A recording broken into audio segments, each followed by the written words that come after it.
Судьба Суперкубка ЛЛК решилась в серии пенальти. Сезон Лиги любительских команд подошел к концу. Самый популярный футбольный молодежный проект завершился матчем между чемпионом Лиц-12 и обладателем кубка Моздокской Алании. Лиц открыл счет в первом тайме, гол забил Каха Багаев. Во второй 45-минутке Алания сравняла счет, отличился Тамерлан Фидаров. В итоге в основное дополнительное время команды не смогли выявить победителя. Судьба Суперкубка, как и Кубка, решилась в серии пенальти.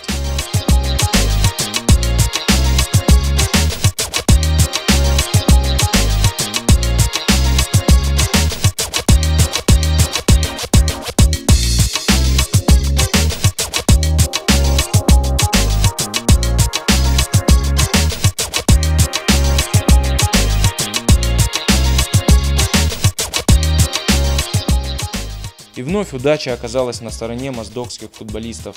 Алания – первый обладатель Суперкубка ЛЛК. Поздравляю вас от души. Вы достойная команда, одна из лучших в этой лиге.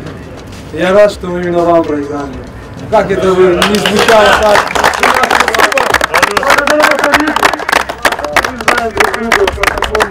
У нас в Моздоке теперь есть братья, у вас здесь есть братья.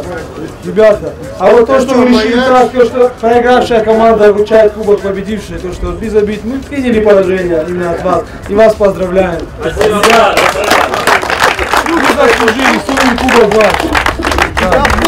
Суперкубок ЛЛК победителям вручил капитан проигравшей команды. До нового розыгрыша трофей уезжает в Моздок. Очень трудно было стать чемпионом нам. Благодаря вот таким командам, как Алания, Афганка, БАМ, все команды, РИК, все наши братья, со всеми было тяжело играть.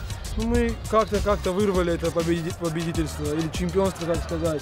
А вот кубок и суперкубок мы проиграли достойнейшим ребятам из Моздока, нашим братьям. Для нас самая главная была задача — это выиграть лигу. А вот эти все множества кубок, суперкубок мы достойно проиграли нашим братьям.